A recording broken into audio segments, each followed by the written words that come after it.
السلام علیکم ورحمۃ اللہ وبرکاتہ، نحمده ونصلی علی رسولہ الکریم، اما بعد فاعوذ باللہ من الشیطان الرجیم، بسم اللہ الرحمن الرحیم، رب اشرح لی صدری ویسر لی امری واحلل عقدۃ من لسانی یفقہوا قولی۔ باب کا نام ہے العلاقات المشترکۃ، باہمی تعلقات۔ علاقات علاقت ان کی جمع ہے۔ علاقہ کہتے ہیں دوستی دشمنی کو، اور محبت کے تعلق کو بھی۔ علاقہ کا لفظ عین لام قاف سے ہے، علق باب سمع سے۔ علاقت ان کا معنی ہوتا ہے محبت کرنا۔ علقہ کا لفظ معنی چمٹنا بھی ہوتا ہے، جونک کے چمٹنے کے لیے بھی آتا ہے، کانٹوں کا چمٹنا، اس کے لیے بھی لفظ استعمال ہوتا ہے۔ اور تعلقات کب قائم ہوتے ہیں؟ جب لوگ ایک دوسرے سے چمٹتے ہیں، ضروری نہیں جسمانی طور پر، بلکہ اپنے تعلقات کی بنا پر ایک دوسرے کے قریب آتے ہیں، ایک دوسرے کی طرف کھنچتے ہیں، ایک دوسرے سے جڑے رہتے ہیں۔ تعلق کا لفظ بھی اسی سے ہے، عین لام قاف ہی اس کا روٹ ہے۔ اور مشترک کا لفظ شین رے کاف سے، مشترک جس میں دو یا زائد افراد شریک ہوں۔ کوئی بھی چیز کب مشترک ہوتی؟ جب اس میں دو یا زیادہ باہم شریک ہوں، مل جل کر کوئی کام کر رہے ہوں یا کسی چیز میں حصے دار ہوں۔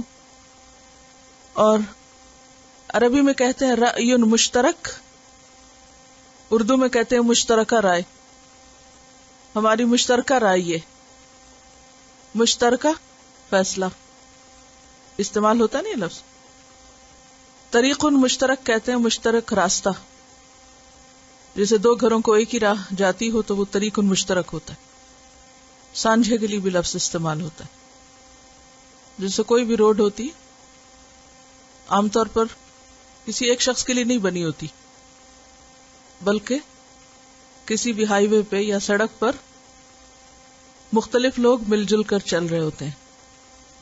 تو یہ زندگی کا یہ سفر ایک ہائی وے کی طرح ہی ہے، اور اس میں ہمارے ساتھ اور بہت سے لوگ شریک ہیں۔ ہم میں سے ہر ایک اپنی اپنی گاڑی میں بھی بیٹھا ہوا ہے، اور اس کے ساتھ ساتھ دوسروں کا بھی لحاظ رکھ رہا ہے۔ اگر کوئی شخص یہ سمجھے کہ کسی سڑک پر صرف اسی کا حق ہے اور وہ جیسے چاہے گاڑی چلائے، تو اس کا نتیجہ کیا ہوگا؟ ٹکراؤ، ایکسیڈنٹ۔ ایسا ممکن نہیں۔ اور خوشگوار سفر کون سا ہوتا ہے؟ خوشگوار ڈرائیونگ کون سی ہوتی ہے؟ جس میں آپ کے ساتھ چلنے والے خود بھی محتاط ہوں اور آپ کو بھی راستے کا حق دے رہے ہوں۔ تو باہمی تعلقات کی خوبی اور بھلائی کو اگر آپ ایک اچھی ڈرائیونگ سے تشبیہ دیں تو بہت سی چیزیں خود بخود آپ پر کھل جائیں گی۔ اور اگر آپ ایک اچھے ڈرائیور نہیں ہیں تو خود کو بھی ہلاکت میں ڈالیں گے اور دوسرے بھی آپ سے نقصان اٹھائیں گے۔ اپنی سیفٹی کے لیے، اپنی بھلائی کے لیے اور دوسروں کے فائدے کے لیے، زندگی کے شاہراہ پر چلنے کے لیے کچھ اصول اور ضابطوں کو مد نظر رکھنا ضروری ہے۔ جو انسان ان ضابطوں کا لحاظ اور پاس نہ رکھے، وہ خود کو بھی نقصان دیتا ہے اور دوسروں کو بھی نقصان دیتا ہے۔ انسان اپنی ذات میں ایک منفرد چیز تو ہے، لیکن انسان تنہا نہیں جی سکتا۔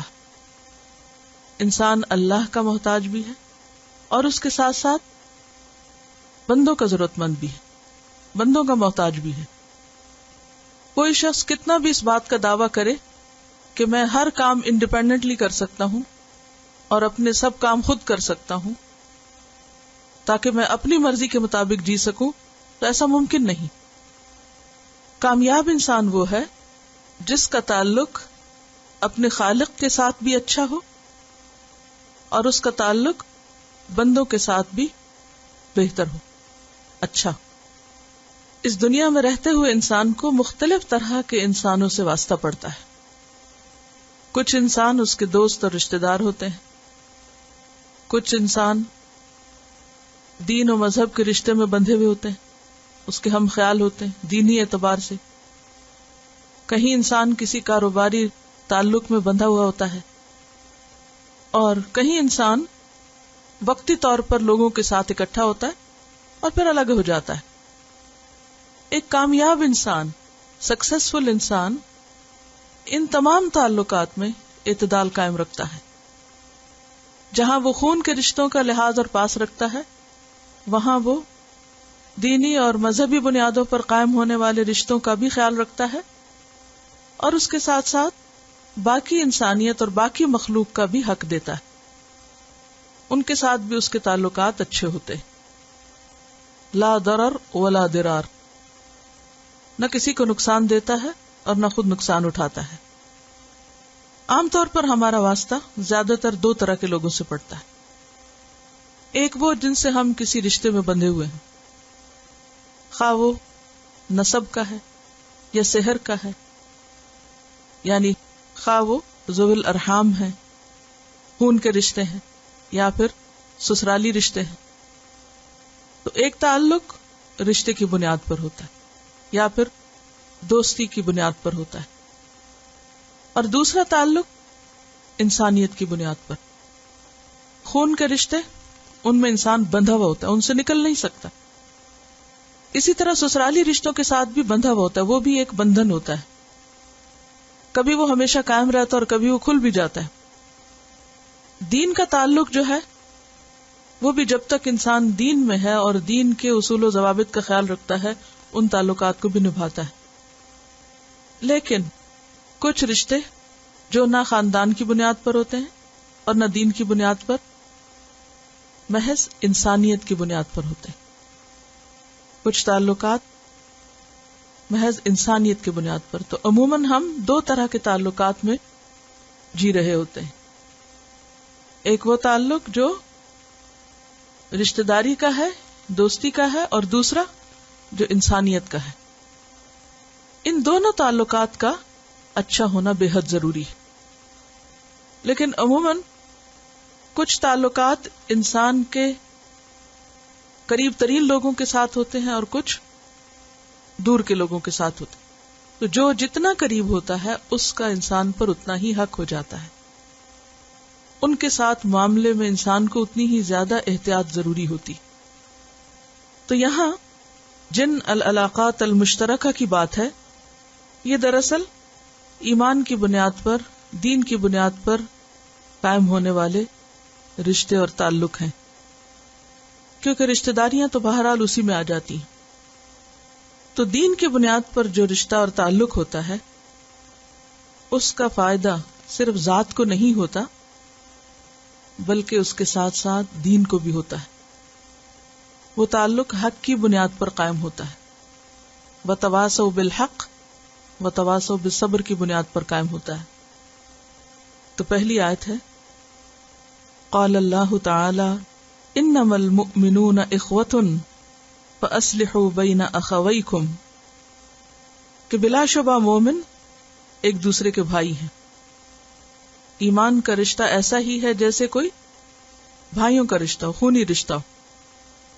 فاصلحوا بین اخویکم، لہذا اپنے بھائیوں کے درمیان تعلقات کو درست کرو. یعنی تعلقات کی بنیاد اصلاح ہونی چاہیے، نہ کہ فساد اور بگاڑ. ان رشتوں کی اصلاح پر دار و مدار ہے کس کا؟ دین کی اصلاح کا، دین کے کام کا. اور ان رشتوں کی بگاڑ پر انحصار ہے کس کا؟ دینی بگاڑ کا. دین صرف اس وقت ترقی کرتا ہے جب ان بھائیوں کے درمیان اصلاح کا تعلق ہوتا ہے، اور دین اس وقت شدید نقصان کا شکار ہوتا ہے ان انسانوں کے ہاتھوں جو آپس میں تعلقات کو اچھا نہیں رکھتے اور بگاڑ لیتے ہیں. لہذا اللہ سبحانہ وتعالیٰ کا یہ حکم فَأَصْلِحُوا بَيْنَ أَخَوَيْكُمْ، یہ عام حکم ہے کہ اپنے بھائیوں کے درمیان تعلقات کو درست کرو. یعنی ان کا جو بیسک نارم ہے وہ اصلاح ہونا چاہیے. اگر کسی وقت کوئی خرابی پیدا ہو جائے، کوئی بگاڑ آ جائے، تو اس بگاڑ کو قائم نہ رہنے دو بلکہ اس بگاڑ کو درست کر دو. اس سے یہ پتہ چلتا ہے کہ تعلق خواہ کیسا بھی ہو، کتنا بھی قریبی ہو، کیسا بھی محبت کا ہو، کتنا بھی اچھا ہو، اس میں بگاڑ آنا، خرابی کا پیدا ہونا ایک فطری عمل ہے. It's very natural. کبھی کوئی پودا ہمیشہ ہرا بھرا نہیں رہا، ہمیشہ اس پر بہار نہیں رہی، ہمیشہ وہ گرو ہی نہیں کرتا رہتا، بلکہ کبھی کیا ہوتا ہے، خزاں بھی آ جاتی اس پر. اور جن پودوں کو ہم ایور گرین کہتے ہیں نا، ان پر بھی ایک وقت ایسا آتا ہے جب وہ گرو نہیں کر رہے، تو وہ بھلے گرین ہی ہو لیکن ان کی گروتھ رکی بھی ہوتی. تو اسی طرح انسان، بندہ مومن کی مثال قرآن مجید میں کس سے دی گئی ہے؟ شجرہ طیبہ سے. تو بہت سے انسان ایسے ہی ہیں جیسے بہت سے درختوں کا ایک باغ ہو. کبھی باغ ہرا بھرا ہوتا ہے اور اس میں پھول بھی ہوتے ہیں، خوشبو بھی ہوتی ہے، اور کبھی باغ پر خزاں بھی ہوتی ہے. یہ بالکل ایک فطری سی بات، کیونکہ انسان ہے، پتھر نہیں ہے. انسان کے اندر دل ہے، انسان کے اندر بہت سی چیزیں بیک وقت کام کر رہی ہوتی، جس کی وجہ سے انسان ہمیشہ ایک حالت پر نہیں رہ سکتا، اس کا دل ہمیشہ ایک جیسا نہیں رہ سکتا. یہ بات ہم سب کو سمجھنی چاہیے. اگر ہم دوسروں سے یہ توقع رکھتے ہیں کہ وہ ہمیشہ روبوٹ کی طرح ایک ہی جیسا معاملہ کرے، تو پھر ہمیں خود سے بھی ویسے ہی توقع رکھنی چاہیے، خود بھی ویسا ہی کرنا چاہیے. اگر دوسرے کے مزاج میں تبدیلی آ گئی ہے وقتی طور پر، تو ہمارے میں بھی تو آ جاتی، اس لیے کسی سے شکوہ کیوں. تو یہاں جو اللہ سبحانہ وتعالیٰ فرماتے فَأَصْلِحُوا بَيْنَ أَخَوَيْكُمْ، تو اس کا مطلب یہ ہے کہ اخوہ ہونے کے باوجود بگاڑ ہو سکتا ہے، لیکن بگاڑ کو قائم نہ رکھو، بگاڑ ختم کرو، بگاڑ ہوتے اصلاح کر لو. تو نتیجہ کیا ہے؟ بگاڑ ہونا فطری عمل، اصلاح کرنا دینی عمل، بگاڑ پہ قائم رہنا سرکشی کا عمل. کیا کام ہے؟ بگاڑ ہونا فطری عمل. فطری عمل کا کیا مطلب؟ It's very natural, it's part of the game. یہ زندگی کا حصہ ہے، ایسا ہوگا، اس کی توقع رکھو. کہیں بھی دو انسانوں کے تعلقات میں، خواہ وہ ماں اور بچے کا رشتہ ہو، خواہ بہن بھائی کا ہو، شوہر بیوی کا ہو، دوستی کا ہو، اپس اینڈ ڈاؤن ہر جگہ ہوتے ہیں. یہ کوئی چنبے کی بات نہیں، کوئی حیرانی کی بات نہیں. لیکن کیا دینی اور کیا غیر دینی؟ اصلاح کرنا دینی عمل ہے، اللہ کا حکم ہے فَأَصْلِحُوا بَيْنَ أَخَوَيْكُمْ. اصل میں آپ دیکھیے کہ آیت کی جو ترتیب ہے نا، اس کے بیچ میں ایک حصہ انڈرسٹوڈ ہے، انما المؤمنون اخوہ، کہ مومن بھائی بھائی ہیں. مسنگ کیا ہے کہ کبھی کبھار بھائیوں میں اختلاف ہو سکتا ہے، ناراضگی ہو سکتی. فَأَصْلِحُوا بَيْنَ أَخَوَيْكُمْ، تو پھر کیا کرو؟ اصلاح کر دو بھائیوں کے درمیان. تو اصلاح کرنا اللہ کا حکم ماننا ہے، اللہ کا حکم ماننا، یہ دینی عمل ہے. اور بگاڑ پر قائم رہنا، ضد کرنا، جمے رہنا، یہ سرکشی ہے، یہ شیطانی عمل. تو اچھے تعلقات کیسے ڈیولپ ہو سکتے ہیں، کب قائم رہ سکتے ہیں؟ جب انسان اصلاح کرتا رہے، اور اصلاح کا یہ عمل مسلسل ہوتا رہے، چلتا رہے، رک نہ جائے. لیکن اگر کوئی شخص کسی فطری عمل کی وجہ سے کسی بات پر دوسرے سے ناراض ہو جائے اور پھر وہ ہمیشہ کے لیے روٹ کے بیٹھ جائے اور وہ مان کر نہ دے، اور پھر صلح کرنے میں اپنی سبکی سمجھے، سبکی کیا ہوتا ہے؟ بے عزتی، اس کو اپنی بے عزتی سمجھے یا اپنی انا کے خلاف سمجھے، تو یہ سراسر ایک شیطانی اثر ہے اس پر، اور یہ دین کے خلاف عمل. اس لیے یہ دعا بھی سکھائی گئی. قال اللہ تعالی ربنا اغفر لنا ولاخواننا الذین سبقونا بالایمان. اور دعا مکمل کیسے ہوتی ہے؟ ولا تجعل فی قلوبنا غلا للذین آمنوا ربنا انک رؤوف رحیم. اے ہمارے رب، بخش دے ہمارے لیے اور ہمارے ان بھائیوں کے لیے ان کی بھی بخشش فرما دے جو ایمان میں ہم سے سبقت لے گئے، جو ہم سے پہلے ایمان لے آئے.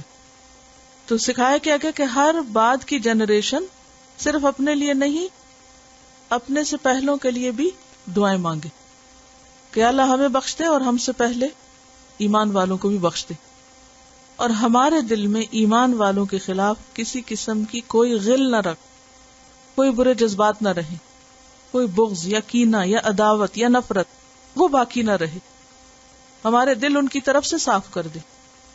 یہی اصلاحی عمل کہ انسان خود بھی کوشش کرے اور اس کے ساتھ ساتھ کیا کرے؟ دعا. پہلی آیت میں عملی کوشش کے لیے کہا گیا اصلحوا بین اخویکم، اور دوسری آیت میں دعا مانگنے کے لیے کہا گیا کہ ایک طرف انسان کوشش کرے اور دوسری طرف اللہ سے دعا کرے. سوال یہ پیدا ہوتا ہے کہ حسن اخلاق کے ضمن میں باہمی تعلقات کی اصلاح کی بات کیوں کی جا رہی؟ کیا اس کی مناسبت بنتی؟ حسن خلق کیا ہے؟ اچھی عادات کا اجتماع. تو اخلاق جو ہے یہ اعلیٰ انسانی کردار ہے، اعلیٰ درجے کا کردار، اور اچھے انسان کی جو ایک تصویر ذہن میں آتی ہے وہ کیا ہے کہ وہ اعلیٰ کردار کا مالک ہو. اور اعلیٰ کردار کا مالک ہونے کے لیے کیا ضروری ہے کہ انسان کے باہمی تعلقات اچھے ہوں. یعنی انسان کا کردار کہاں سے جھلکتا ہے، کردار کا کہاں سے پتہ چلتا ہے کہ اس کے تعلقات لوگوں کے ساتھ کیسے، اس کے تعلقات اپنے رب کے ساتھ کیسے، اس کے تعلقات اپنے رشتہ داروں کے ساتھ کیسے، بہن بھائیوں کے ساتھ کیسے، شوہر بیوی کے ساتھ کیسے ہیں، بچوں کے ساتھ کیسے ہیں، ہمسایوں کے ساتھ کیسے ہیں، معاشرے کے کمزور طبقے کے ساتھ، یتیم و مسکینوں کے ساتھ کیسے ہیں. تو کسی بھی شخص کا اخلاق اور کردار ثابت ہی نہیں ہوتا جب تک کہ اس کے لوگوں کے ساتھ تعلقات اچھے نہ ہوں. کون کتنے اچھے اخلاق کا مالک ہے اس کا فیصلہ کہاں سے کیا جائے گا کہ اس کے تعلقات مختلف لوگوں کے ساتھ کس طرح. تو جو شخص دوسرے کے ساتھ جیسا سلوک کرتا ہے وہ ویسے ہی اخلاق کا مالک ہے. ایک شخص کا اخلاق کیا ہے؟ دراصل اس کا دوسرے کے ساتھ رویہ، معاملہ، تعلق، وہاں سے دیکھا جائے گا کہ وہ کیسا ہے. کوئی شخص کتنا بھی خوش پوشاک ہو، خوش پوشاک کا کیا مطلب ہوتا ہے؟ اچھے لباس میں ہو، خوش خوراک ہو، اپنی دنیا میں بہت اعلیٰ ترقی یافتہ ہو، لیکن اگر اسے انسانوں کے ساتھ بنانا نہیں آتا، انسانوں کے ساتھ معاملہ کرنا نہیں آتا، تو وہ کامیاب انسان نہیں ہے. کامیابی زیادہ مال و دولت کے حصول کا نام نہیں، کامیابی صرف اعلیٰ ڈگریوں کے حصول کا نام نہیں، کامیابی کسی بہترین جاب کے مل جانے کا نام نہیں. کامیاب انسان کون ہے؟ جس کا تعلق اللہ اور بندوں کے ساتھ اچھا ہے. ایک طرف اس کے دل میں رب کی یاد ہے اور اس کی وجہ سے وہ مطمئن ہے، پرسکون ہے، اور دوسری طرف اس کے دل میں انسانوں کے خلاف کوئی نفرت، عداوت، شکایت نہیں، اور وہ مطمئن انسان ہے. دنیا میں انسان کے پاس اگر سب کچھ بھی ہو اور اطمینان قلب نہ ہو، دل کی خوشی نہ ہو، کچھ بھی نہیں. اور دل کی خوشی ہو نہیں سکتی جب تک کہ اللہ کی یاد نہ ہو اور بندوں کو انسان ستانے سے باز نہ آئے. عموماً آپ دیکھیے کہ انسان کے دل میں رنج و غم کس بنا پہ ہوتا ہے. عموماً آپ رنجیدہ کیوں ہوتے ہیں؟ تھوڑی دیر کے لیے سوچیے. غمگین کیوں ہوتے ہیں؟ لوگوں کے رویوں سے. اس سے بھی غم ہوتا ہے کہ جاب چلی گئی ہے، یا یہ کہ کوئی مالی مشکل آ گئی ہے. یہ چیزیں بھی انسان کو پریشان کرتی. لیکن ان سے زیادہ کیا چیزیں پریشان کن ہیں؟ کیا چیزیں تکلیف دیتی؟ لوگوں کے رویے. اور ان رویوں میں بھی کوئی بڑی چیز نہیں ہوتی. بعض اوقات کوئی شخص آپ کے پاس سے گزرا ہے اور اس نے اسمائل نہیں کی، کیا ہوتا ہے اس سے؟ یعنی کسی نے آپ کو اگنور کر دیا. تو یہ جو اگنور کرنے کا ایک رویہ ہے، یہ آپ کے لیے کیا ہے؟ تکلیف دے. جہاں سلام کرنا چاہیے تھا سلام نہیں کیا، جہاں مزاج پرسی کرنی چاہیے تھی مزاج پرسی نہیں کی. تو یہ چھوٹی چھوٹی چیزیں جو ہیں یہی دراصل انسان کے رویے اور عادتیں ہوتی ہیں، اور یہی دوسرے کے لیے یا خوشی کا باعث بن جاتی ہیں یا پھر تکلیف کا باعث بن جاتی. دیکھیے کہ یہ اچھا تعلق جو ہے نا، یہ ہر انسان کے لیے ضروری ہے، لیکن خاص طور پر جو لوگ دین کی خدمت کا کام کر رہے ہیں ان کے لیے تو بہت ہی زیادہ ضروری. کیوں؟ پہلے اس مسئلے کو حل کیجیے، پھر میں آگے چلتی ہوں. کیونکہ یہ عملی دعویٰ کا ایک طریقہ ہے. یہ عملی دعویٰ ہے. لوگوں کے ساتھ اچھی طرح مل جل کر رہنا کیا ہے؟ عملی دعویٰ.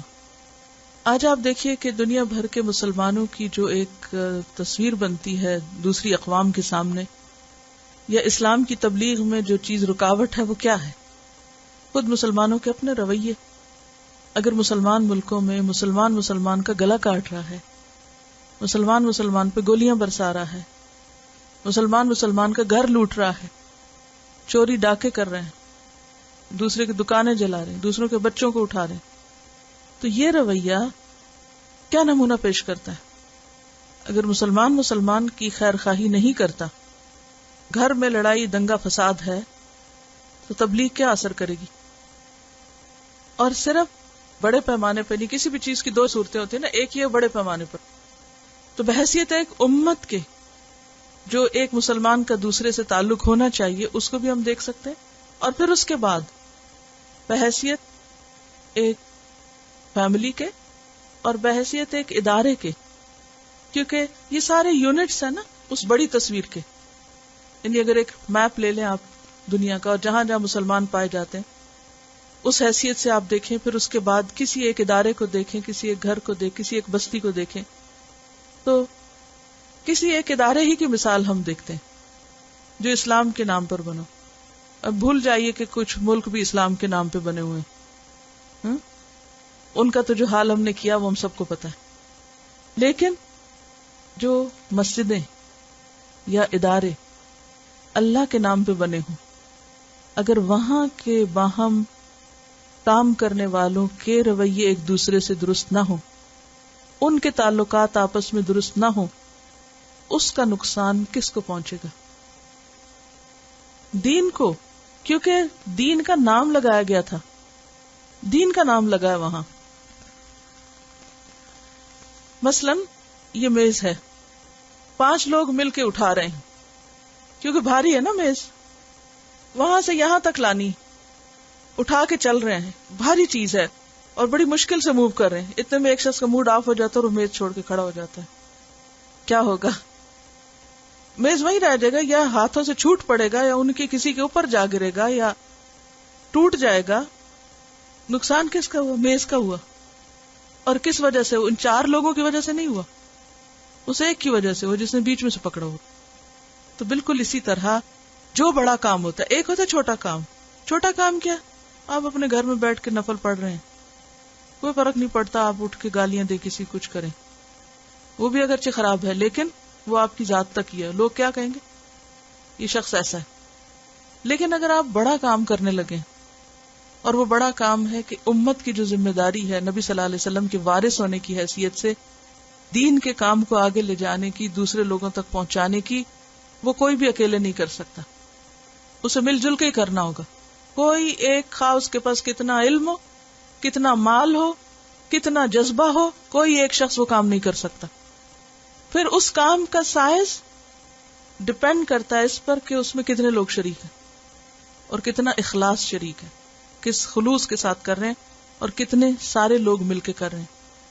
عموماً مشکل اس وقت پیش آتی ہے جب اسلام کے نام پر لوگ جمع ہوتے ہیں اور دین کے کام کا بیڑا یعنی میز اٹھا لیتے ہیں، اور پھر اس کے بعد اس بوجھ کو اس طرح نہیں اٹھاتے جس طرح اٹھانے کا حق ہے، اور دین کی خاطر ذات کو قربان نہیں کرتے، ذات کی خاطر دین کے کاز کو نقصان دے دیتے ہیں. کئی دفعہ ایسا ہوتا ہے نا، جیسے اٹھا کے کچھ لوگ کام کر رہے ہوتے، اتنے میں ایک نے دوسرے کو کچھ کہہ دیا، وہ راہ چلتے ہی ایک نے دوسرے کو کچھ کہا، وہاں سے اس نے اس کو پلٹ کے کچھ کہا، اور وہ آپس میں جھگڑا شروع، اور وہ کام بیچ میں ہے، اور 2 جھگڑ رہے ہیں کھڑے ہو. گھر میں بھی کام کرتے ہوئے آپ نے دیکھا ہوگا نا، کبھی آپ بچوں سے کہتے ہیں اچھا چلو مل کے یہ کام ایسے کر لو، وہ مل کے کر رہے ہوتے ہیں، کرتے کرتے کوئی بحث شروع ہو جاتی، انجام کیا ہوتا ہے؟ کام وہی پڑا رہتا ہے. تو ایک ہوتا ہے حق کی خاطر نفس قربان کرنا، اور ایک ہوتا ہے نفس کی خاطر حق قربان کر دینا. ہم میں سے ہر شخص یہ سوچے وہ کس کی خاطر کیا قربان کرتا ہے. حق کی خاطر، دین کی خاطر، نفس کی قربانی، یا نفس اور ذات کی خاطر دین کی قربانی. ان دو میں سے ایک چوز کرنا ہوگا. اور یہ ہم سب اچھی طرح یاد رکھیں کہ ہم میں سے کوئی بھی انڈسپینسیبل نہیں کہ اگر ہم میں سے کوئی یہ نہیں کرے گا تو وہ کام ہوگا ہی نہیں. جب ہم اپنے آپ کو بڑی چیز سمجھنے لگتے ہیں کہ ہم ہی سب سے زیادہ اہم ہیں اور میرے بغیر تو یہ کام ہو ہی نہیں سکتا، تو یہ ایک شیطانی وسوسہ ہوتا ہے. ہم سے بڑے بڑے ہر اعتبار سے کتنے لوگ دنیا میں آئے اور سب چلے گئے، کوئی ایک بھی نہیں رہا، لیکن کیا یہ کام رکا؟ نہیں رکا. جیسے تیسے بھی حق ہم تک پہنچتا رہا. ہم نہیں ہوں گے تب بھی دوسروں تک پہنچے گا، ہم نہیں ہوں گے تب بھی یہ خدمت دین ہوگی، یہ آگے جائے گا، کیونکہ اللہ نے اس کو تمام کرنے کا وعدہ کر رکھا ہے. تو فائدہ کس کا ہے؟ سراسر اس شخص کا جس نے اپنی آخرت کے لیے اس میں حصہ ڈالا اور اپنے نفس کے شر سے بچا رہا اور کسی بھی وجہ سے اس کاز کو نقصان نہیں دیا، چاہے اس کے کتنے بھی حق مارے جائیں. کیونکہ ایک چیز کو پانے کے لیے دوسرے کی قربانی کرنی پڑتی. آپ سب اس وقت یہاں بیٹھے ہیں بہت سے کاموں کی قربانی کر کے بیٹھے ہیں نا، اپنے گھر، بچے اور بہت سے کام جو آپ اس وقت میں سہولت سے کر سکتے، وہ سب چھوڑ کے اس وقت آپ یہاں بیٹھے قربانی کر کے بیٹھے ہوئے. اور اگر آپ قربانی نہ کریں تو یہ سیکھ نہیں سکتے، اور اسی طرح کل کو قربانی نہ کریں تو آپ کسی کو آگے دے بھی نہیں سکتے، سکھا بھی نہیں سکتے. تو یہ دین قربانی مانگتا ہے، ہماری ذات کی، ہمارے وقت کی، ہمارے مال کی، ہمارے نفس کی، ہماری انا کی. لہذا یہ بات عام طور پر بھی معاشرتی زندگی کے لیے، گھریلو زندگی کے لیے بھی ضروری ہے. امت کے ایک فرد ہونے کی حیثیت سے بھی ضروری ہے کہ امت کے مختلف حصوں کے تعلقات باہم اچھے ہوں، لیکن خاص طور پر، خصوصی طور پر ان افراد کے لیے، اس ٹیم کے لیے، اس گروہ کے لیے جو ایک بڑا مشن اور بڑا کاز لے کر اٹھی. اس کے بغیر یہ کام ہو ہی نہیں سکتا. یہ افراد کے نہیں، فرد کے نہیں، جماعت کے مل جل کر کرنے کا کام ہوتا ہے. جس طرح کوئی بھی کمپنی ایک شخص پر تھوڑی مبنی ہوتی. کمپنی کا معنی ہی کیا ہے؟ کمپنی کس کو کہتے ہیں جی؟ گروپ آف پیپل ہوتا ہے نا، چاہے دو ہو مشترک، چاہے 2 لوگ ہوں یا 3 ہوں یا 5 ہوں یا 10 ہوں. کوئی کمپنی قائم رہ سکتی اگر اس کے کام کرنے والے پھوٹ کا شکار ہو جائے؟ نہیں. تو یہاں بھی العلاقات المشترکہ میں ضروری ہے کہ باہمی تعلقات بندوں کے ساتھ، اور بندوں میں سے بھی ایمان والے بندوں کے ساتھ، اور ایمان والوں میں سے بھی ان بندوں کے ساتھ جو مل جل کر کسی بھی جگہ پر رہ رہے ہوں، مل جل کر کوئی بھی کام کر رہے ہیں، اور خصوصاً ٹاپ پر کیا ہے؟ دین کا کام کر رہے ہیں. مثلا مسلمان مل جل کر بہت سے کام کر سکتے ہیں، کھیتی باڑی مل جل کے ہو رہی ہے، یا کوئی دکان چلائی جا رہی ہے، کوئی بزنس چلایا جا رہا ہے، یا اور کوئی کام مل کے کیے جا رہے ہیں. لیکن ان سب کاموں میں سے جو اہم ترین کام ہے، جس میں ذاتی اغراض نہیں، دین ہی کی ترقی مطلوب ہے، وہ دین کی خدمت اور دین کو آگے پہنچانے کا کام، اس کے لیے اتنا ہی زیادہ خالص ہونا ضروری. چلیے حدیث نمبر ہے 163 163. عن ابی ہریرہ عن رسول اللہ صلی اللہ علیہ وسلم المؤمن مرأة المؤمن والمؤمن اخو المؤمن یکف علیہ ضیعته ویحوطه من ورائہ. رواہ ابی داود کتاب الادب. سیدنا ابو ہریرہ رضی اللہ عنہ رسول اللہ صلی اللہ علیہ وسلم سے روایت کرتے ہیں، مومن مومن کا آئینہ ہے، اور مومن مومن کا بھائی ہے. وہ اس کے نقصان کو روکتا ہے اور اس کے پیچھے اس کی حفاظت کرتا ہے. لفظی وضاحت دیکھیے. ان ابی ہریرہ، ابو ہریرہ سے روایت ہے عن رسول اللہ، وہ رسول اللہ صلی اللہ علیہ وسلم سے روایت کرتے ہیں، آپ نے کیا فرمایا؟ المؤمن، مؤمن مرأۃ آئینہ ہے، المؤمن مومن کا، ایک مومن دوسرے مومن کا آئینہ ہے، مرر ہے، والمؤمن اور مؤمن اخو المؤمن، مومن کا بھائی ہے، ایک جگہ آئینہ فرمایا دوسری جگہ بھائی کہا، یکف علیہ روکتا ہے اس پر، کفو کا کیا معنی ہوتا ہے؟ کفا یکف، کف ہتھیلی کو کہتے ہیں نا، قرآن مجید میں بھی آتا ہے، یکف علیہ روکتا ہے اس پر، دیعتہ اس کے نقصان کو، دیعتہ کا لفظ ہے نا داع یدیع سے ہے، دیعتن ضائع ہونا، بیکار ہونا، دیعہ جائیداد کو بھی کہتے ہیں، پراپرٹی کو، یکف علیہ دیعتہ وہ اس پر نقصان آنے سے روکتا ہے، یعنی اگر اس کو کوئی نقصان ہونے والا ہو تو کیا کرتا ہے؟ روک لیتا ہے، وَيَحُوتُهُ مِن وَرَائِهِ اور نگہبانی کرتا ہے اس کی، حاط یحوت حوتن کہتے ہیں نگہبانی کرنے کو، حفاظت کرنے کو، گھیر لینے کو، اسی سے لفظ احاطہ ہے، واللہ من ورائہم محیط، احاط کل شیء علما، تو احاطہ کرنا، تو یحوتہ حفاظت کرتا ہے اس کی، نہیں گھیر لیتا اس کو، من ورائہ اس کے پیچھے سے، پیچھے سے کسی کی حفاظت کرنا کیا ہے؟ یعنی لفظی معنوں میں آپ دیکھیے جیسے پیچھے سے کسی کو گھیر لینا، اس کو ہاتھ دے کے روک لینا کہ کوئی اور چیز اس کو پیچھے سے، خاص طور پر اس لیے بھی کہ انسان کو اپنے پیچھے کی خبر نہیں ہوتی کہ پیچھے سے کیا آ رہا ہے، لیکن کوئی اور دیکھ رہا ہے تو آگے بڑھ کے اس چیز کو روک کے، کف کا لفظ ہے نا ہتھیلی سے، یعنی وہ اپنے ہاتھ آگے کر لیتا ہے کہ نہیں نہیں اس کو کچھ نہ ہو۔ کبھی آپ نے حج یا عمرے پر دیکھا ہوگا کہ کچھ لوگ جب کنکریاں مارنے کے لیے جا رہے ہوتے ہیں یا طواف کے لیے جا رہے ہوتے ہیں تو وہ جو کمزور ہوتے ہیں یا ان سے چھوٹے بچے یا کچھ، تو ان کو اپنے ہاتھوں کے اندر اندر لے کے جا رہے ہوتے ہیں کہ ان کو کوئی نقصان نہ پہنچے، کوئی دھکا نہ پڑ جائے، گر نہ جائیں یا کچھ اور نقصان نہ ہو۔ تو یہاں پر آپ دیکھیے کہ پہلے جو آئینے سے مثال دی گئی کہ مومن مومن کے لیے آئینہ ہے، تو اب ذرا امیجن کریں آئینے کے سامنے کھڑے ہوں، تو جب آپ آئینے کے سامنے کھڑے ہوتے ہیں تو آئینہ آپ کے لیے کیا کرتا ہے؟ پہلی چیز، جیسے آپ ہوتے ہیں ویسا ہی آپ کو دکھاتا ہے، نہ کم نہ زیادہ، سچ بولتا ہے آپ سے، آپ کے عیب چھپاتا نہیں، آپ کو دکھا کر آپ کو موقع دیتا ہے کہ آپ اس کی اصلاح کر لیں۔ مثلا آپ نے آئینہ دیکھا اور آئینے نے آپ کو بتایا کہ وہ آپ کے گال پہ کچھ لگا ہوا ہے، تو آپ آئینہ توڑ نہیں دیتے، آپ کیا کرتے ہیں؟ فوراً اس کو ہٹا دیتے اور اس کے شکر گزار ہوتے ہیں ایک طرح سے کہ شکر ہے میں نے دیکھ لیا۔ پھر یہ ہے کہ آئینہ بدنیت نہیں ہوتا، زیادتی نہیں کرتا، ظلم نہیں کرتا، عیب کی اصلاح تو کرتا، اشتہار نہیں دیتا، بس اتنی دیر کے لیے ہی عیب دکھاتا ہے جتنی دیر کے لیے وہ آپ کے سامنے ہوتا ہے، اور اس کے بعد وہ اپنے اندر تصویر جذب کر کے نہیں رکھ لیتا، بلکہ کیا کرتا ہے؟ آپ ہٹے اس کے آگے سے اور وہ بالکل صاف جیسے کچھ تھا ہی نہیں۔ تو مومن مومن کا آئینہ ہے کہ اگر کوئی ایک مومن دوسرے کو اس کی غلطی بتاتا ہے تو وہ بس دیر اینڈ دین ختم کر کے بات ختم کر دیتا ہے، یہ نہیں کرتا کہ اندر اس کے جیسے کوئی کیمرے نے اس کو کیپچر کر لیا ہو تو کیپچر کر کے کہیں سٹور نہیں کر لیتا کسی میموری میں، بلکہ وہیں ختم کر دیتا ہے۔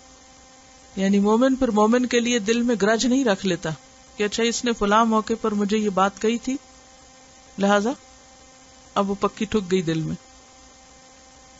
اور بنیادی طور پر اس بات کے کہنے کا مطلب یہ ہے کہ مومن مومن کے لیے انتہائی خیر خواہ ہوتا ہے، اور خیر خواہی کا تقاضا کیا ہوتا ہے؟ کسی کی خیر خواہی کا تقاضا کیا ہے کہ جب آپ اس میں کوئی غلطی دیکھیں، خرابی دیکھیں تو اس کو بتائیں یا اگنور کر دیں؟ بتا دیں۔ بعض لوگ کسی کے اندر کوئی خرابی دیکھیں گے تو ہنسنا شروع کر دیں گے یا مذاق اڑانے لگیں گے یا ایک دوسرے کو اشارے کریں گے۔ عموماً کیا ہوتا ہے؟ اس کو نہیں بتاتے، ادھر ادھر بتاتے رہتے ہیں۔ اس میں بعض اوقات ایسا ہوتا ہے کہ کسی کا کوئی کپڑا ادھڑا ہوا ہوتا ہے یا کہیں سے کوئی کٹ لگا، کوئی ننگا ہو رہا ہوتا ہے، یا یہ کہ پہلے لوگ چٹیا کے ساتھ پراندہ ڈالتے تھے تو وہ کھل جاتا تھا تو پیچھے سے کوئی چپکے سے کھول دیتا تو وہ یعنی ایک عیب کی بات ہے نا، یا ازار بند پہن دیتے تو لٹک رہا ہوتا تو وہ اس کو نہیں بتاتے تھے، بلکہ کیا کرتے تھے، اشارہ کر کے دوسرے کو متوجہ کیا یا مذاق اڑایا. آج کل کیا ہوتا ہے کن باتوں پر، کسی کی کوئی جسمانی طور پر کسی کے اندر کوئی خرابی دیکھی تو کیا کرتے ہیں؟ عموماً دیکھیں کسی کی چال پہ، کسی کے بیٹھنے پہ، کسی کے مثلاً اگر کوئی پڑھتے پڑھتے سو جائے تو پھر کیا کرتے ہیں کہ مجلس میں بعض وقت کوئی سو جاتا ہے، یا کوئی اور اسی طرح کی کوئی ایسی چیز ہو سکتی تو پھر کیا کرتے ہیں؟ جی ہاں، اس وقت اس کو نہیں بتاتے کہ بھی آپ ایسے نہ کریں، یا کسی نے کوئی اوٹ پٹانگ ڈریس پہنا ہوا تو اس کو نہیں کچھ کہیں گے، اس کے منہ پہ تو شاید کچھ تعریفیں ہی کر دیں اس کی، اور بعد میں نقلیں اتارتے ہیں کیا پہنا ہوتا، اور نام رکھتے ہیں پھر، اور پھر بعض اوقات جانوروں سے تشبیہ دیتے ہیں، کسی کو طوطے سے، کسی کو گھوڑی سے، کسی کو پینگوئن سے، کسی کو کسی چیز سے. تو یہ کسی مومن کا طرز عمل نہیں ہو سکتا کہ اس کی غلطی اس کو بتانے کی بجائے دوسروں کو بتانا شروع کر دے. یعنی کیوں نبی صلی اللہ علیہ وسلم نے اس مثال سے بات کو سمجھایا؟ اس مثال پہ سوچئے، کیا واقعی ہمارے تعلقات ایک دوسرے سے آئینے کی طرح ہیں یا نہیں؟ بہت اچھی انہوں نے بات کی کہ جیسے گروپ میں پریزنٹیشن کے دوران جو توجیہ کی جاتی ہے، ایک دوسرے کو اس کی غلطیاں بتائی جاتی ہیں بولنے کے انداز پہ یا معلومات کے بارے میں یا کچھ اور، تو عموماً اس کو پرسنلی نہیں لیا جاتا بلکہ ویلکم کیا جاتا ہے، اس کو مائنڈ نہیں کرتے بلکہ اس کو اصلاح کے طور پر لے کر اس سے اپنی بہتری کی کوشش کرتے ہیں. تو یہ ایک ہیلدی سائن ہے، یہ ایمان کی علامت ہوتی ہے کہ اگر کوئی غلطی بتائے تو اس کا شکر گزار ہو، نہ کہ اس سے ناراض ہو کے بیٹھ جائے. اگر اس خیر خواہی کو محسوس کرے نا جو دوسرے کے دل میں آپ کے لیے ہو سکتی ہے، کہ وہ آپ میں دیکھ رہا ہے ایک ایسی چیز ہے کہ جو آپ کے حق میں اچھی نہیں اور وہ آپ کو بتانا چاہ رہا ہے، تو یہ دراصل اس کے اندر ایک خیر خواہی ہے. دیکھیے کسی کی غلطی دو طرح بتائی جاتی ہے یا دو وجوہات کی بنا پر، ایک تو ہے خیر خواہی کی بنا پر، اور دوسرے کو لیٹ ڈاؤن کرنے کے لیے، تنقیص یا تحقیر کے لیے. تو مومن کی تحقیر نہیں کرتا، اصلاح کے جذبے سے تو بتانا چاہیے، لیکن دوسرے کو ذلیل کرنے کے لیے اور دوسرے کی تحقیر کے لیے اور دوسرے کو شرمندہ کرنے کے لیے یا آر دلانے کے لیے یہ مومن کی شان نہیں ہوتی. آر دلانا کیا ہوتا ہے؟ کسی کو اس کا عیب یا اس کی غلطی یاد دلا کر اس کو لیٹ ڈاؤن کرنا، شرمندہ کرنا. ان دونوں رویوں میں پھر فرق ہوتا ہے. جو اصلاح خیرخواہی کے لیے ہوتی ہے اس کی ٹون اور ہوتی ہے، اور جو اصلاح آر دلانے کے لیے ہوتی ہے اس کی ٹون اور ہوتی ہے. تو ہم سب کو اس میں بھی اپنے آپ کو جج کرنا چاہیے، جائزہ لینا چاہیے. اس میں بنیادی طور پر پھر ایمان کا ہونا ضروری ہے اور اعتماد کا ہونا ضروری ہے ایک دوسرے پر، کیونکہ اگر اعتماد نہیں ہوگا نا ایک دوسرے پر تو بھی نہ سن سکیں گے نہ سنا سکیں گے. اس میں یہ بھی بہت ضروری ہے کہ صرف آپ خرابی نہ دیکھیں، اچھائی بھی دیکھیں. جب آئینہ آپ کی شکل دکھاتا ہے تو وہ صرف خرابی تھوڑی دکھاتا ہے، وہ کیا دکھاتا ہے؟ جیسے آپ ہوتے پورا چہرہ آپ کو دکھا رہا ہوتا ہے، اور اس میں خرابی چھوٹی سی یا جس اینگل پہ بس صرف اس کو دکھاتا ہے، یعنی اتنی خرابی دکھاتا، اس کو میگنیفائی نہیں کرتا، وہ اتنی رہتی ہے. ٹھیک ہے نا؟ تو کسی کی اصلاح کرنے کا طریقہ کیا ہے کہ اس کی خوبیوں کو بھی بیان کیا جائے. اس سے کیا ہوگا کہ دوسرے کے اندر ایک اعتماد پیدا ہوگا کہ یہ شخص میرا برا نہیں چاہتا. اس کے احسان کا تذکرہ بھی کیا جائے، اس کی بھلائی کا ذکر کیا جائے، اور اس کے ساتھ جہاں خرابی ہے پھر اس حصے کی خرابی ذکر کر دیجئے کہ اس وجہ سے یہ کام خراب ہے، اس وجہ سے آپ کے لیے یہ چیز نقصان دہ ہے. تو اس کا فائدہ کیا ہوگا کہ دوسرا شخص اپنی اصلاح کر لے گا. یعنی کہ اگر اصلاح جذبے کے ساتھ کی جائے نا کہ یہ شخص اگر اس میں یہ خرابی رہے گی تو یہ تو اس کے لیے نقصان دہ ہے. دیکھیں نا، کسی تعلق کی بنیاد پر ہی کوئی کسی کو کہتا ہے نا، تو جب وہ جا کر وہ چیز اثر بھی کرے گی اور فائدہ مند ہوگی. اگر کوئی آپ کی کسی خوبی کا اعتراف کرے ہی نہ اور صرف کسی خامی کے پیچھے پڑ جائے تو پھر وہ لگتا ہے نا کوئی دال میں کالا ہے. لیکن اگر آپ کے دل میں یہ تڑپ لگ جائے کہ یہ شخص جو غلط کام کر رہا ہے یہ اس کے لیے بہت نقصان دہ ہے، اس کے دین کے لیے، اس کی آخرت کے لیے، اور مجھے اسے اس میں سے نکالنا ہے، تو پھر وہ اپنی انتہائی محتاط کوشش کرے گا. آج مجھے ایک تجربہ ہوا چھوٹا سا، تو میں ہمیشہ سوچتی ہوں کہ یہ کام میرے ساتھ کیوں، اللہ تعالیٰ مجھے ضرور کچھ سکھانا چاہتا ہے. مجھے دوا لینی تھی، دوا کے لیے میں نے جب ڈھکن کھولا تو وہ میرے ہاتھ سے چھوٹ کے میز کے پیچھے جا کے گر گیا، اور میز کے پیچھے بھی جہاں گرا وہاں بھی وہ بند جگہ تھی.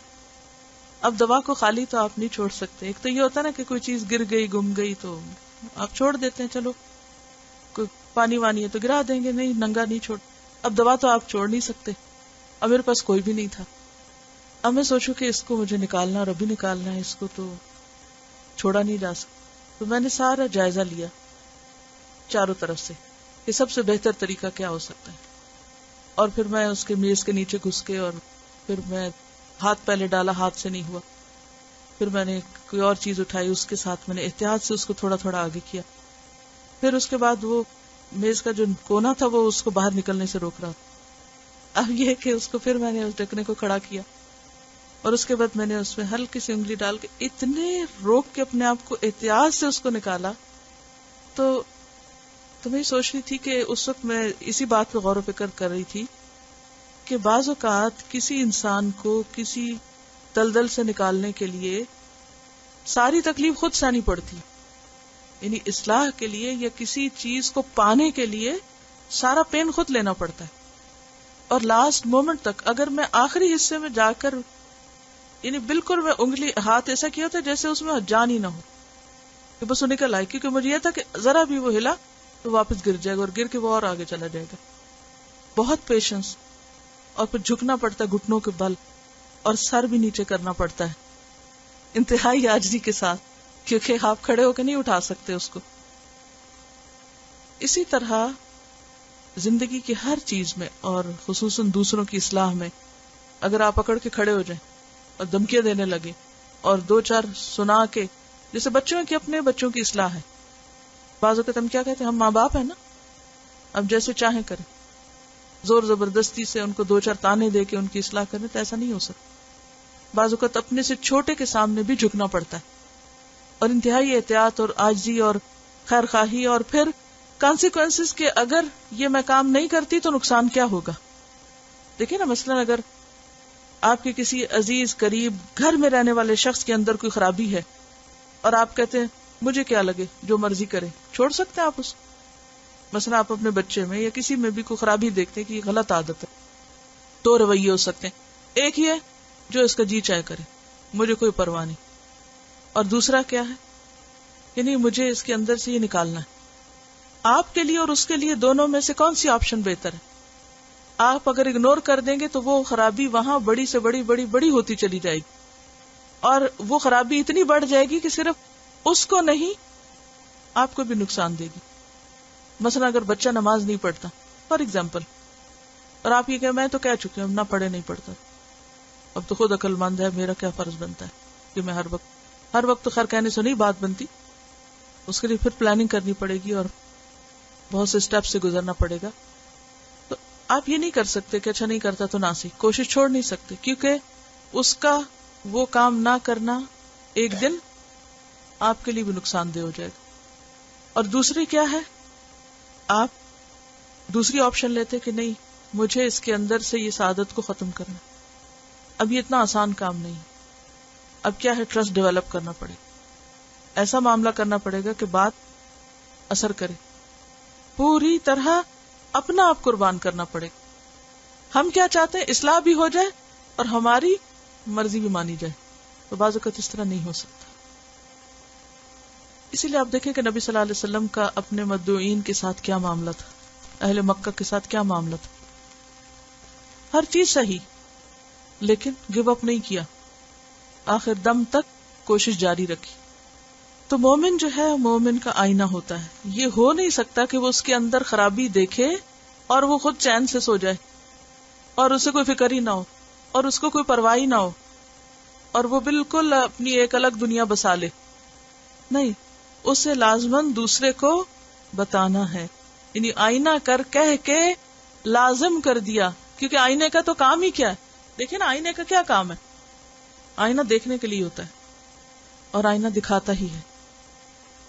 اور ایک اور روایت ہے ادب الدین و دنیا ایک کتاب ہے بصری کی، تو اس میں آتا ہے المؤمن مرآۃ المؤمن اذا رأى فیہ عیبا اصلحہ، کہ جب وہ اس میں عیب دیکھتا ہے تو اس کی اصلاح کرتا ہے. تو یہاں بھی المؤمن مرآۃ المؤمن، تو مراد کیا ہے کہ جب وہ اس میں کوئی عیب دیکھتا ہے تو وہ اس کی اصلاح کرتا ہے. اور آئینہ کسی برائی کے جذبے یا بدنیتی سے عیب نہیں دکھاتا اور نیچا نہیں دکھاتا، بعد میں نفرت نہیں رکھتا. اور انسان آئینے کی بات مان لیتا ہے. جو شخص آئینے کی بات نہ مانے، یا آئینہ توڑ دے، یا آئینہ چھپا دے، یا آئینے کے اوپر کپڑا ڈال دے، تو وہ اپنا ہی نقصان کرتا ہے.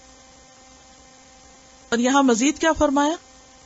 یکف علیہ دیعتہ، وہ اس کے نقصان کو اس سے روک دیتا ہے. ایک نقصان تو عام نقصان ہے کہ کوئی بھی اس کو تکلیف یا نقصان ہونے لگے تو کیا کرتا ہے؟ وہ انٹرفیئر کرتا ہے اور وہ نقصان ہٹاتا ہے کہ نہیں نہیں ایسے نہیں کرو. مثلا اس کے خلاف کوئی بات کر رہا ہوتا ہے تو وہ اس کو چپ کرا دیتا ہے اور اس کے پیچھے سے اس کی نگرانی کرتا ہے. یعنی اس کی غیبت کسی سے نہیں سنتا بلکہ اس کے بارے میں کلمات خیر کہتا ہے. ایک تو اس کانٹیکس میں، اصلاح کے کانٹیکس میں. اور دوسرا کیا ہے کہ یکف علیہ دیعتہ، کہ وہ کسی بھی طرح اس کے نقصان سے ہاتھ روکتا ہے. یعنی خود بھی نہیں نقصان دیتا اس کو اور دوسروں کو بھی نقصان دینے سے منع کرتا ہے. یہ ہے ایک مومن کا دوسرے مومن کے ساتھ تعلق. اب ذرا تھوڑی دیر کے لیے سوچئے کہ اگر سارا معاشرہ ایسا ہی ہو جائے، گھر کے افراد ایسے ہو جائیں، کسی ادارے میں رہنے والے لوگ ایسے ہو جائیں کہ وہ ایک دوسرے کی خیر اور بھلائی ہی چاہیں، نہ خود نقصان دیں، نہ خود جڑیں کاٹیں، نہ خود لیگ پولنگ کریں، اور نہ کسی اور کو کرنے دیں. کوئی اور کرنے لگے تو اس کو بھی روک دیں. تب دیکھیے کہ دنیا بھی جنت بن جائے. اور جنت میں جانے والوں کے لیے ضروری ہے کہ وہ ان خوبیوں سے مالا مال ہو. جب کسی کے وجود سے الجھن ہونے لگے اور گھبراہٹ ہونے لگے اور تکلیف ہونے لگے تو اس وقت اس ساری چیز کو اپنے اندر کنٹرول کر کے رکھے انسان. یہی وہ احتیاط ہے کہ ذرا سا بھی آگے پیچھے ہوگا تو وہ نقصان ہو جائے گا. بعض لوگ کہتے ہیں کہ نہیں، ہمیں آنےسٹ ہونا چاہیے، جو ہمارے دل میں وہ ہمارے منہ پہ ہو. یہ کوئی آنےسٹی نہیں ہے. یہ آنےسٹی کا غلط مطلب. کیسے؟ آنےسٹی کا مطلب یہ ہے کہ آپ آئینے کی طرح باوقار انداز میں احسن طریقے سے دوسرے کو اطلاع کر دیں کہ یہ چیز تمہارے لیے نقصان دہ ہے. آنےسٹی کا مطلب یہ نہیں ہے کہ آپ مزید خرابی پیدا کر دیں. کوئی بھی اصلاح جس کے نتیجے میں مزید بگاڑ آئے وہ اصلاح نہیں ہوتی. اصلاح کیا ہوتی ہے؟ جس کے نتیجے میں خیر آئے. ایک کتاب ہے صلاح المنجد کی، غلطیوں کی اصلاح کا نبوی طریقہ. میرے خیال ہے کہ اس موضوع کو سمجھنے کے لیے اس کتاب کو پڑھنا ضروری ہے کہ نبی صلی اللہ علیہ وسلم نے لوگوں کو کس طرح آئینہ دکھایا، آپ کیسے اصلاح کیا کرتے تھے. کیونکہ ہمیں ہر چیز وہیں سے سیکھنی ہے نا. کیونکہ سب سے بہترین طریقہ آپ کا طریقہ تھا کہ آپ اگر کسی کی اصلاح کرتے اور اس کا عیب بتاتے تو پہلے اس سے اس کی تعریف. مثلا حضرت عبداللہ بن عمر کے بارے میں جب کہا، ان کو تہجد کی طرف توجہ دلانے کے لیے کہا کہ نعم العبد، کتنے اچھے بندے ہیں اگر وہ رات کی نماز پڑھا کریں. تو یہ ایک بہت ہی ضروری طریقہ ہے اور بہت فائدہ مند چیز ہے کہ پہلے خیر اور خیر کا ایک بڑا حصہ اور پھر چھوٹی سی خرابی کا ذکر. حدیث نمبر 164 ان ابی ایوب الانصاری ان رسول اللہ صلی اللہ علیہ وسلم قال لا يحل لرجل ان يهجر اخاه فوق 3 ليال يلتقيان فيعرض هذا ويعرض هذا وخيرهم الذي يبدأ بالسلام. رواہ البخاری کتاب الادب. سیدنا ابو ایوب الانصاری رضی اللہ عنہ سے روایت ہے کہ رسول اللہ صلی اللہ علیہ وسلم نے فرمایا، کسی شخص کے لیے جائز نہیں کہ اپنے کسی بھائی سے 3 دن سے زیادہ کے لیے ملاقات چھوڑ دے، اس طرح کہ جب دونوں کا سامنا ہو جائے تو یہ بھی منہ پھیر لے اور وہ بھی منہ پھیر لے. اور ان دونوں میں بہتر وہ ہے جو سلام میں پہل کرے. لفظی وضاحت، ان ابی ایوب الانصاری، ابو ایوب الانصاری رضی اللہ عنہ سے روایت ہے، ان بے شک رسول اللہ صلی اللہ علیہ وسلم نے قال فرمایا، لا یحل حلال نہیں، جائز نہیں، لرجل کسی شخص کے لیے، ان یہ کہ یہجرا چھوڑ دے ہجرت سے، اخاہ اپنے بھائی کو، یعنی مومن بھائی کو، فوق اوپر، ثلاث تین لیالن راتوں کی، 3 رات سے زیادہ اس سے تعلق قطع کر دے، اس کو چھوڑے رکھے، یعنی بات چیت نہ کرے. یلتقیانی وہ دونوں باہم ملے، فیعرض تو اعراض برتے، منہ پھیر لے، ہاذا یہ، ویعرض اور منہ پھیر لے، ہاذا وہ، یعنی یہ بھی منہ پھیر لے اور وہ بھی منہ پھیر لے، ایک دوسرے سے منہ موڑ کے اگنور کر کے نکل جائیں. وخیرہما اور ان دونوں میں سے بہتر، اچھا، الذی وہ ہے جو یبدأ ابتدا کرے بالسلام، سلام کے ساتھ، یعنی اللہ کی نظر میں وہ زیادہ اچھا ہے جو سلام میں پہل کر لے. رواہ البخاری، بخاری نے اس کو روایت کیا اور کتاب الادب میں ہے یہ روایت. جیسے پہلے میں نے عرض کیا کہ اس دنیا میں مل جل کر جب لوگ رہتے ہیں تو ان کے درمیان تعلقات کے اندر ہمیشہ یکسانیت نہیں رہتی، بگاڑ بھی آ جاتا ہے، اختلاف ہو جاتا ہے، ناراضگی ہو جاتی ہے، اور یہ کوئی بہت بڑی بات نہیں. اس میں آپ دیکھیے کہ موسیٰ اور ہارون علیہ السلام دونوں ایک وقت میں پیغمبر تھے اور دونوں کے درمیان نبوت کا رشتہ بھی تھا، اخوت کا رشتہ بھی تھا، اور موسیٰ علیہ السلام نے خود اللہ سے مانگ کر ہارون علیہ السلام کو نبوت کے لیے دعا کی تھی ان کے. لیکن جب موسیٰ علیہ السلام 40 رات کے لیے کوہ طور پر گئے اور پیچھے قوم نے جو کچھ کیا اور ہارون علیہ السلام نے اصلاح کا جو طریقہ اختیار کیا، اس پر موسیٰ علیہ السلام کو ان سے شکایت ہوئی، ناراضگی ہوئی. کیا کیا تھا انہوں نے؟ بال پکڑ لیے ان کے، غضبناک ہوئے ان پر. کون ہیں یہ دونوں؟ بھائی بھی ہیں اور پیغمبر بھی ہیں، یعنی صالح اور مصلح لوگوں کی ٹاپ، اس سے اوپر کوئی درجہ تصور نہیں کیا جا سکتا نیک لوگوں کا. لیکن اختلاف ہوا، اور معمولی اختلاف نہیں تھا، ناراضگی کی حد تک، غصے کی حد تک. لیکن اس کے بعد کیا ہوا؟ اس کے بعد کیا ہوا کہ جب انہوں نے اپنا نقطہ نظر بتایا ہارون علیہ السلام نے کہ میں نے وہ کیوں نہ کیا جو آپ مجھے کہہ کے گئے تھے، تو موسیٰ علیہ السلام کا غصہ چلا گیا، ٹھنڈا ہو گیا. سکت عن موسیٰ الغضب، اور پھر تختیاں واپس اٹھا لی. یہ بالکل نیچرل سی بات، کوئی قباحت نہیں، کیونکہ ایک انسان اس طرف سے ایک چیز کو دیکھ رہا ہے، دوسرا ادھر سے دیکھ رہا ہے، اور دونوں اپنی اپنی جگہ اپنی بات میں سچے ہو سکتے، جسٹیفائی کر سکتے. اس کو ایک اور چھوٹی سی مثال سے سمجھاؤں گی. امام اوزاعی بہت ہی متقی اور پرہیزگار انسان تھے. اللہ کی عبادت میں اتنا رویا کرتے تھے کہ مصلی بھیگ جاتا تھا، یعنی چٹائی بھیگ جاتی تھی جہاں سجدہ کرتے تھے اور رونے سے. تو ایک عورت ان کے پاس آئی کو مسئلہ پوچھنے کے لیے. تو آئی تو وہی چٹائی ہوگی جس پہ نماز ہوتی ہوگی، اسی پہ بیٹھتے ہوں گے. تو اس نے کہا چٹائی گیلی، لگتا ہے کسی بچے نے پیشاب کر دیا.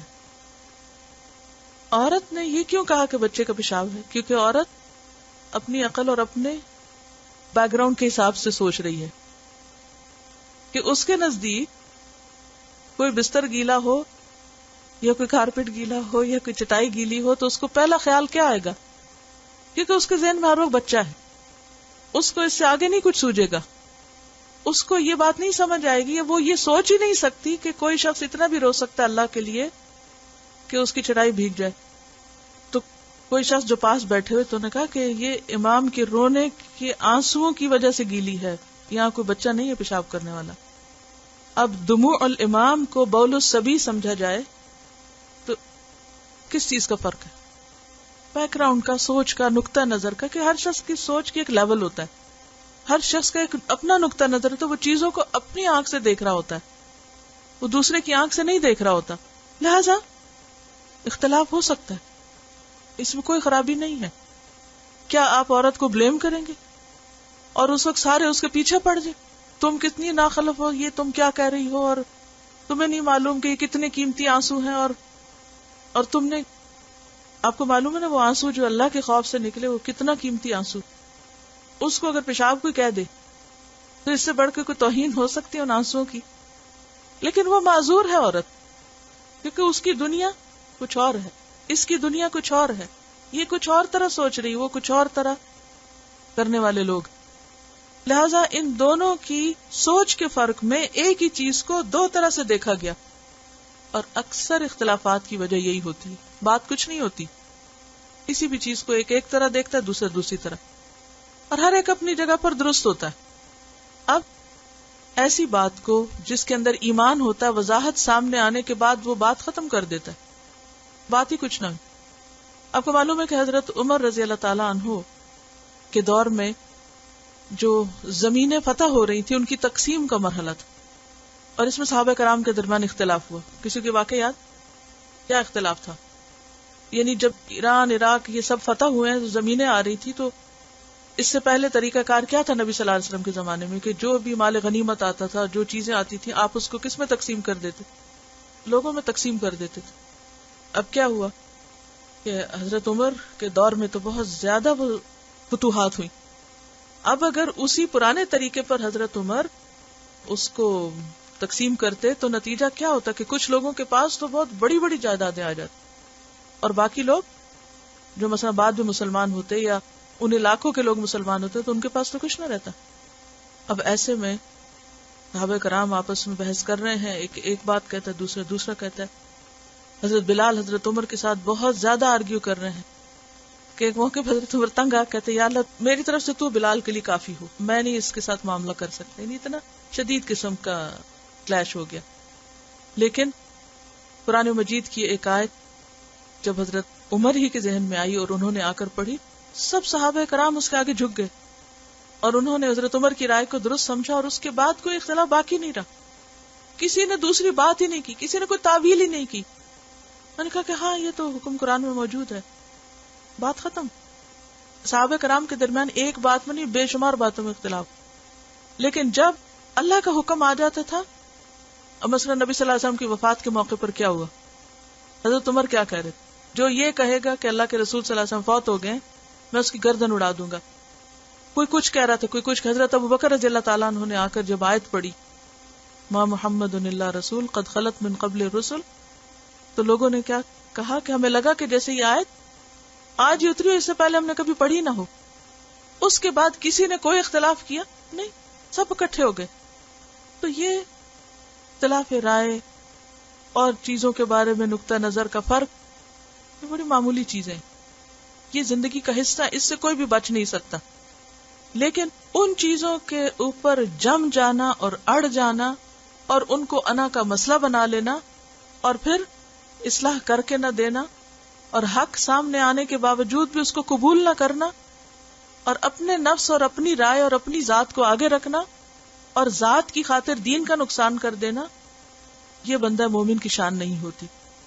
تو جو بگاڑ پہ قائم رہتا ہے وہ خود پرستی کے مرض کا شکار ہوتا ہے۔ وہ کس مرض کا شکار ہے؟ خود پرستی، خود کو حق سے اونچا سمجھتا ہے۔ اور جو مومن ہوتا ہے وہ حق کا نقصان نہیں کر سکتا، وہ حق سامنے آتے ہی جھک جاتا ہے۔ اور اللہ کے پیارے خود کو نمایاں کرنے کا شوق نہیں رکھتے کہ ہماری ہی بات مانی جائے اور ہمارا ہی مشورہ ضرور قبول کیا جائے۔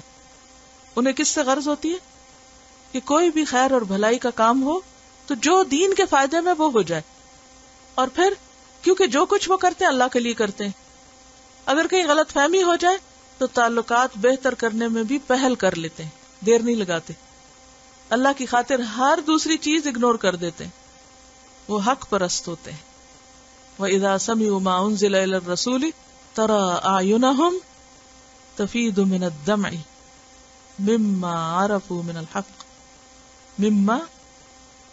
مِنَ الْحَقِّ، انہوں نے حق پہچان لیا، صحیح بات ان کو سمجھ آ گئی، لہذا کوئی شخص کسی مومن کے لیے جائز ہی نہیں کہ کسی اختلاف کے موقع پر غصے کو اور غضب کو 3 دن سے زیادہ دل میں رکھے اور پھر دوسرے شخص کو اگنور کرے اور سلام دعا بول چال بند کر دے اور ہمیشہ کے لیے روٹ کے بیٹھ جائے، اور اگر کبھی آمنا سامنا ہو تو ایک دوسرے سے کنی کترا جائے. نہیں، مومن وہ ہے جو اپنے سینے کے پتھر کو موم کرے اور دل کو زرخیز کرے، حق کو اندر آنے دے، اور اگر کسی کے ساتھ زیادتی ہو جائے یا کوئی اس سے زیادتی کر لے تو اس کو معاف کر کے درگزر کر کے دوبارہ سے تعلقات کو بالکل درست کر لے. یہ ہے مومنانہ طریقہ. وآخر دعوانا ان الحمدللہ رب العالمین. سبحانک اللہم وبحمدک نشہد ان لا الہ الا انت نستغفرک ونتوب الیک. السلام علیکم ورحمۃ اللہ وبرکاتہ.